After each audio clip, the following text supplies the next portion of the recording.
Welcome back to Season 4 of my Dodgers budget rebuild.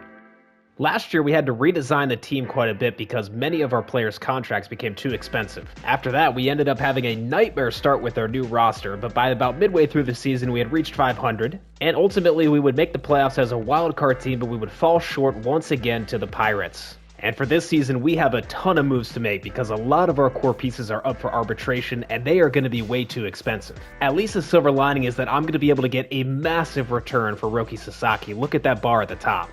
And with his value, I really need to find an elite player or multiple elite players to bring into this team. So let's dive in and start rebuilding the Dodgers.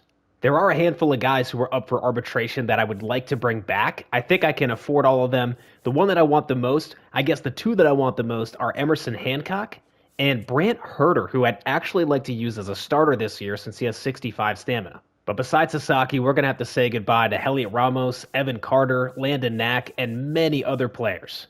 And we're going to need to fill in those gaps, and in some cases, we will be able to bring up some of our prospects, such as Albert Soto, Elijah Marsh, a second baseman. One that I'm most excited about is Keon Sizemore in center field. I brought him up for a little bit last year, and look at those numbers. He can also play shortstop and the corners, as well as some young relievers, because I'm learning throughout this rebuild that they can get very expensive, so I have stocked them up over the prior 3 seasons.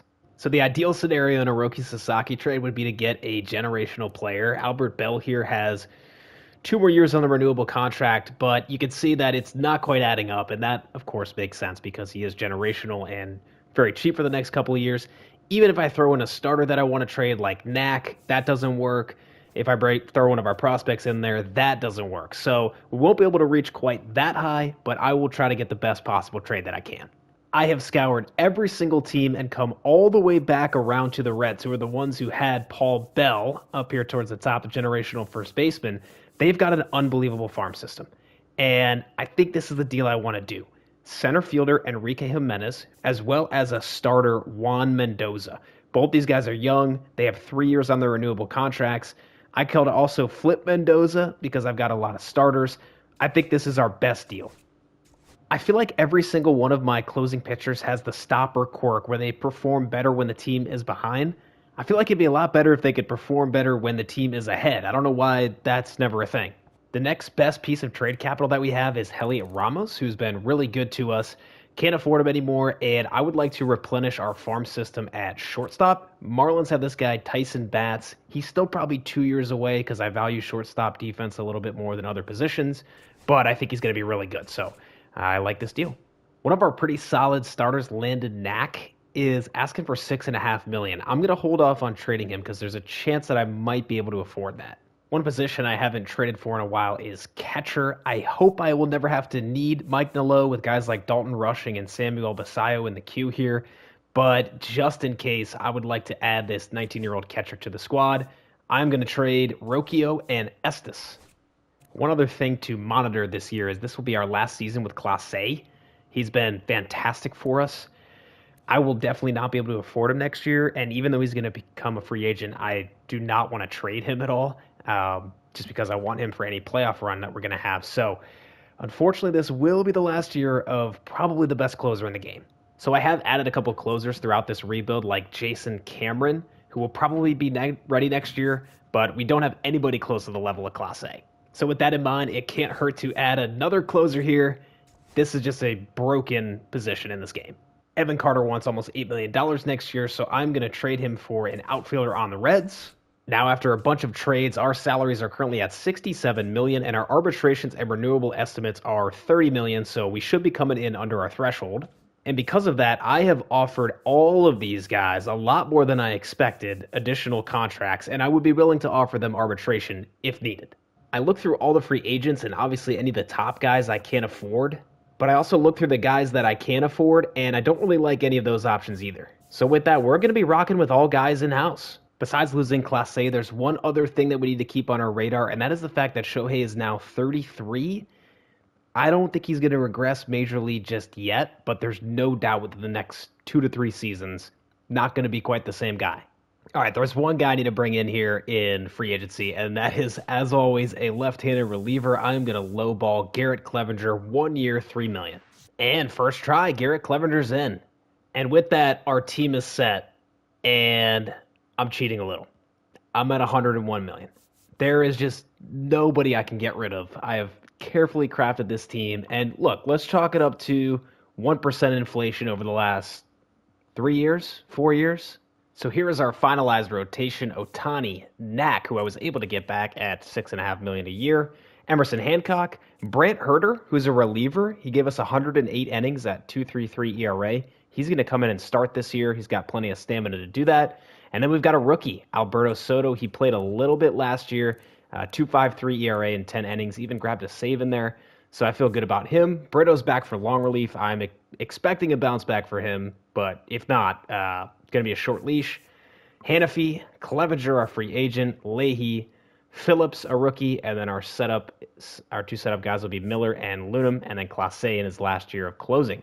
And our lineup is very, very young this year. And we've got a ton of guys who are going to improve, including Owen Casey, Cam Smith, and then we still got Drew Gilbert out there in center. He actually was very effective last year, 2.7 WAR, as well as Luis Angel Acuna, who I was able to get back for $4.2 million. Our bench is full of pretty much rookies, and the one that I'm most excited about, who comes in and hits against lefties, is Keon Sizemore. This is a guy that we drafted in the first year. I've only got him hitting lefties because I'm really worried about his durability at 39.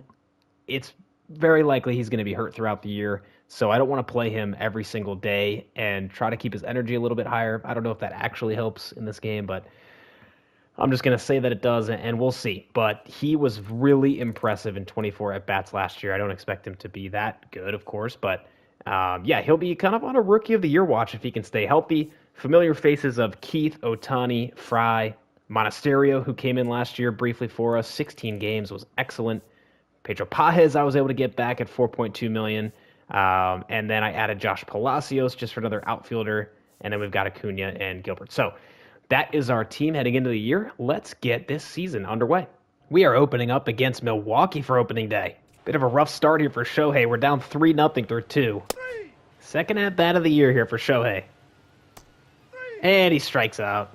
A couple of solo shots bring us to within 1. And we've got 2 on here in the bottom of the 5th. Nobody out. And Monasterio! Big fly! No doubter, left center. What a start to the year for Monasterio. And Shohei has righted the ship, not giving up a run in the last 4 innings. Keith coming off a career year last year, and he draws a walk. So the bases are loaded for Pedro Pajes. And Pajes with a soft pop fly into left. That's going to bring home at least 1. And Pajes drives in a run with a little blooper. So bases still loaded. And another soft fly ball out into right. That should be deep enough to score a 7th run.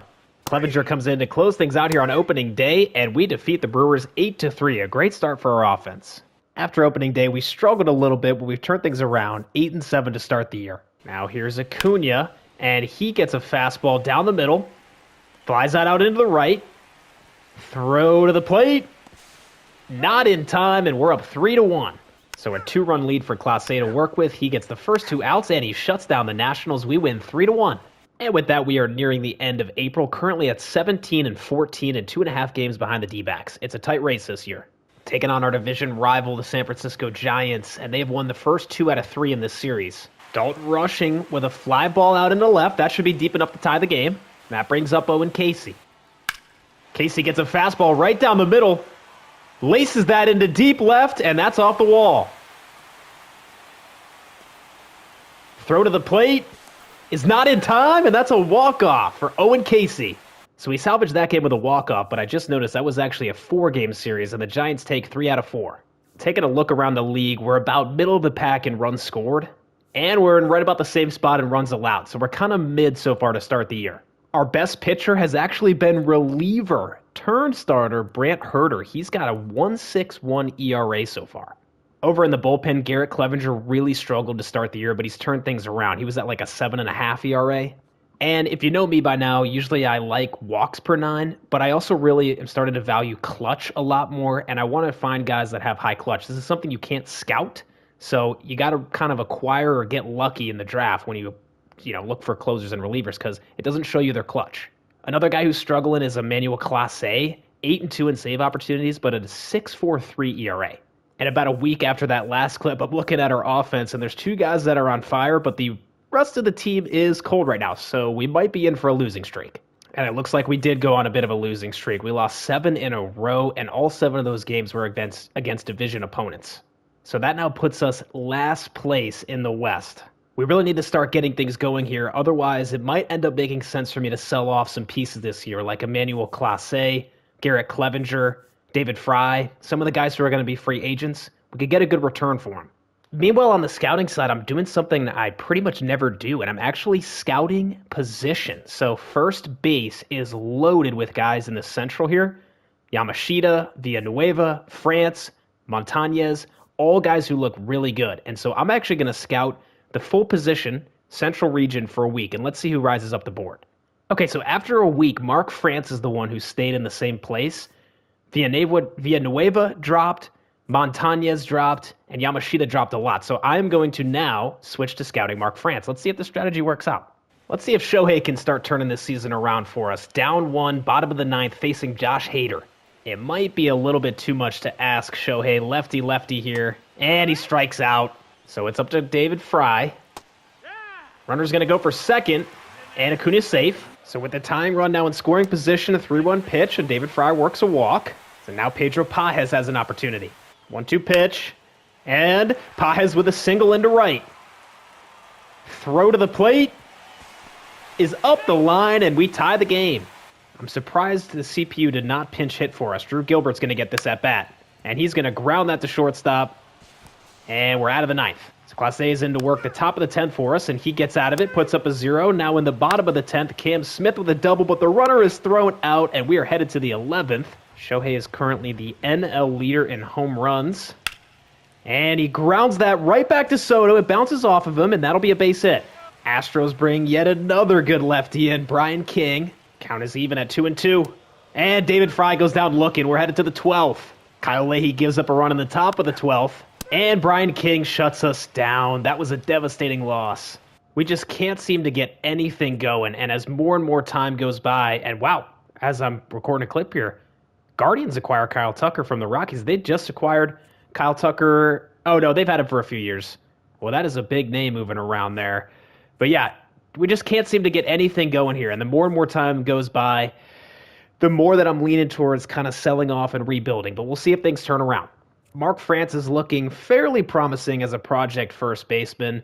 Good contact, kind of average for the rest of his hitting stats. The defense looks pretty good, though, and he can also play corner outfield. But the main reason I'm recording this clip is I've kind of struggled on the pitching side. If you look here, normally we've got some discovery pitchers who are kind of at the top of our board, and there's really not any of them. There's a couple guys who have risen up the board a lot, but they tend to get taken earlier than some discovery guys. The best one I have right now is Vladimir Cabrera, but I don't really like his build. So has not been a great scouting for me so far in 2029. We're continuing to play bad, so I'm just focusing on scouting, and our discovery scout just found Orville Dow. These are crazy stats. They got him at the 4th ranked player in the class, but it's a little bit too good to be true. When you see a prospect like this, my immediate reaction is it's probably too good to be true. I might scout him anyway just for fun, but it's most likely that Percy Caruso is actually the better player out of these two. So there you go. Orville Dow fell down the board. I mean, he still looks like he'd be pretty good, but the problem is you would draft him, he would already be kind of at his max potential and overall, and so there's not a lot of room for growth. So I'll put him on the board. If worse comes to worse, we could take him, but let's switch to the other guy and see what he's looking like. Oh, by the way, our discovery scout just found another guy very similar here, Sean Crump. I'm not even going to scout him. Now heading into the draft, we lost 3 out of 4 to Arizona, and we lost the first game of the series versus Seattle. So it's time for the MLB draft, one of the most exciting parts of any year when you're rebuilding, and I've got 2 position players at the top. My favorite is third baseman Luis Herrera. The only problem is he was ranked 15th by the MLB, and we've got the 25th pick. So odds are kind of slim that we get him. So my backup choice here would be Kenneth Carlton. Realistically, he'll probably come in with like mid-B potential, but I like his hitting profile, and we always need help in the outfield. Another option might be Beckett Singer. Only thing is he's 21, and the overall's a little bit low for his age, but I do think he would develop into a really good catcher. Lewis Tompkins is more of a second-round pick along with all these pitchers here. There were some guys who rose up the board. I may also end up taking a pitcher first round, even though I don't normally love to do that. Carlos Quinones would be a great second-round option for us. Left fielder, our discovery left fielder, Orville Dow is here. I wouldn't want to take him to like the fourth round if he's still there. And then the other discovery guy, Caruso, who I said would probably be better, does look to have more of a growth profile, but again, he's 21, and his overall is going to probably come in low. So that'd be like a fourth-round option. And we've got some other guys in here, and then towards the end of the board, closer Juan Cedeno and relief pitcher Christopher Floyd. So those are how things are looking going into the draft. Let's get this started and see how it goes. Simming ahead to our pick, Luis Herrera went in the 11th slot, so we're not able to get him, and pretty much all of my favorite starters already got chosen, so I'm kind of between Drew Torres, who would be really good value at this pick, and then Kenneth Carlton. I don't really want to reach for Beckett Singer here just because I mentioned before his age and his overall's a little bit low. It might take him a while to develop if he even ever is able to get to his maximum potential. So I don't normally love doing this, but I think taking pitcher Drew Torres in the first round is our best bet. For our second round pick, number 57, I'm between first baseman Alexis Ramiro with a power profile and starting pitcher Carlos Quinones, but we took a pitcher in the first round, so I want to get a position player in here. Ramiro rose up our board quite a bit, 18-year-old first baseman. Let's go with Alexis Ramiro here. For our third round pick, I'm going to grab our discovery outfielder Percy Caruso.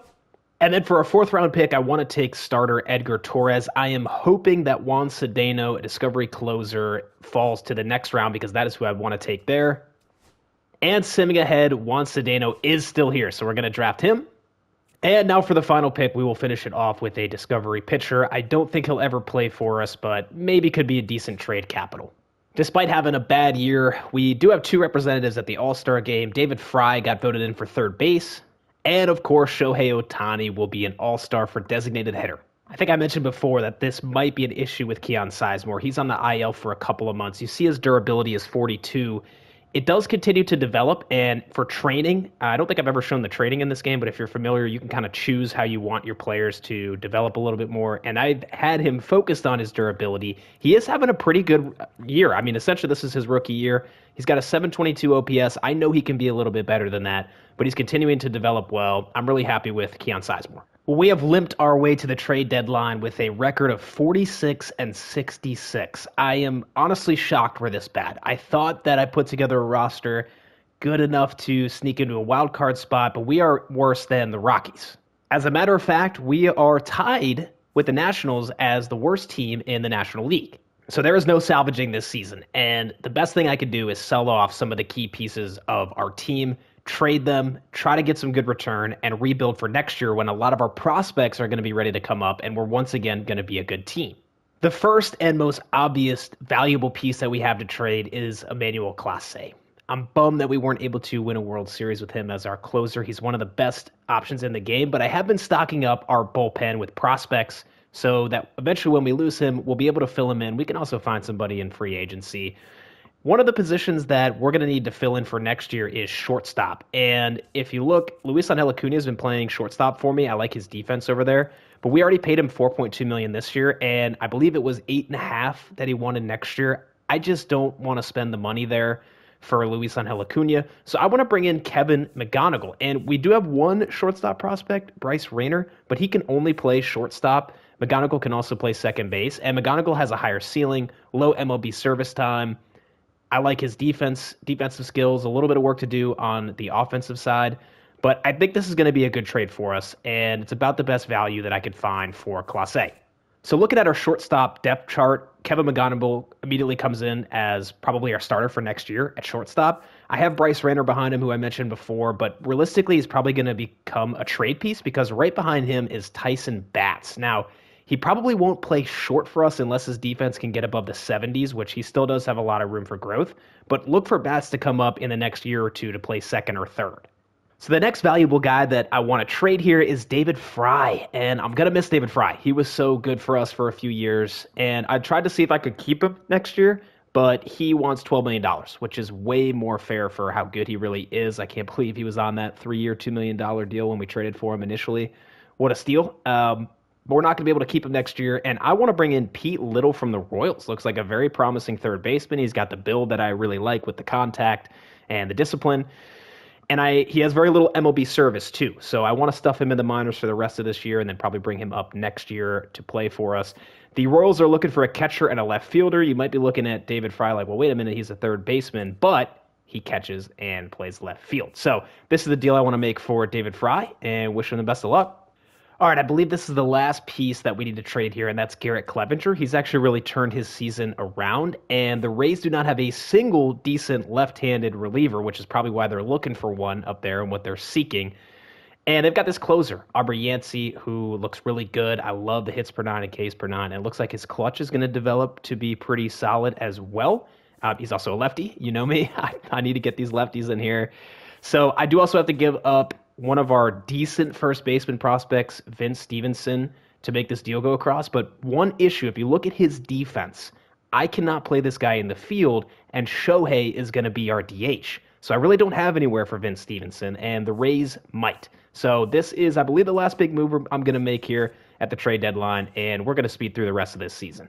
So with those moves I made, I actually opened up a little bit of space in our budget here, and instead of refilling the roster for the guys we left with all these prospects and using their service time, I'm going to spend that $8 million just signing random dudes off the street that could come in and fill in for this season, because at this point we're so bad, I would love it if we could be the absolute worst team in the league, and that way we could get the first pick or have a good shot of getting the first pick next season, and we could get something valuable out of this season. Again, I know we're having a bit of a downturn this year, but we've got so many prospects in the queue coming up that next year we're going to immediately be good again. I have full confidence in that. So let me go ahead and fill out the rest of this roster, and I'll probably see you at the end of the season.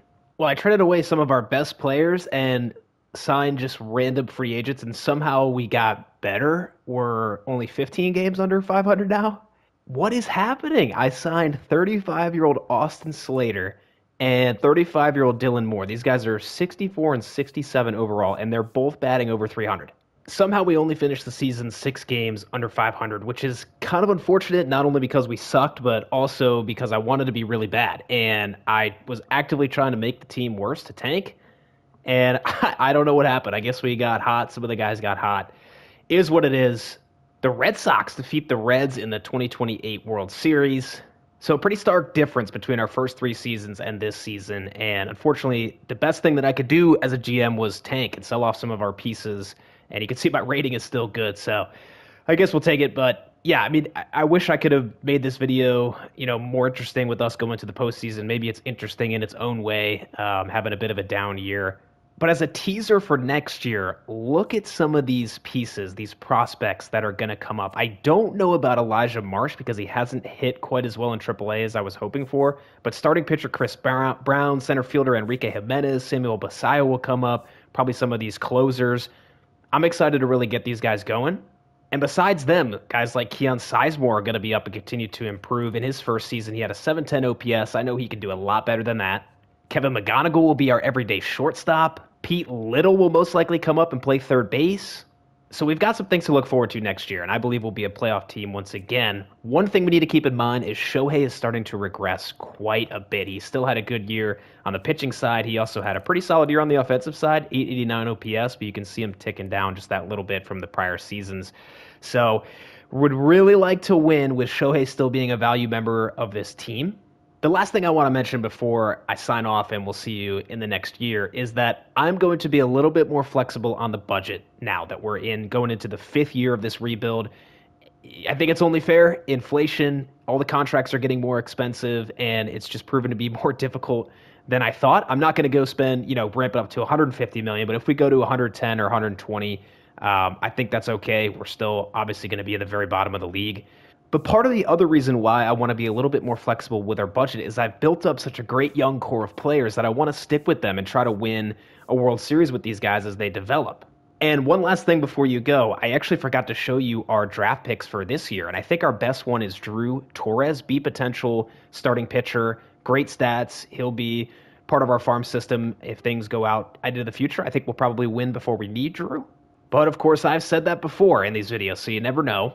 Our discovery right fielder, Percy Caruso, his overall is a little bit low for being 21, but he's still going to be either a great trade piece or he may develop by the time he's 26, 27, might be a good player. Closer Juan Cedeno looks promising, very well-rounded stats, 55 overall at 18, left-hander. I think he's going to improve and be really good someday. Our 2 discovery starters at the end of the draft look decent. Again, these are probably valuable trade pieces. I think I'm most excited about first baseman Alexis Ramiro. He's got a great power profile, and with his contact, vision, discipline, all those stats starting in the 40s, I think it's very reasonable for them to get up to the 60s while his power gets up into the mid-70s or 80s. Alexis Ramiro could be a really fun player if we get the chance to see him. So that's going to be a wrap for 2028. It was a rebuilding year. Looking forward to the next season. I hope you enjoyed this video, maybe in some twisted way if you like watching me fail, or maybe in a more interesting way if you wanted to see the moves that we made. Just kind of wanted to breeze through this season and get us on to the next one. So with all that being said, that's the end of 2028. I will see you for 2029.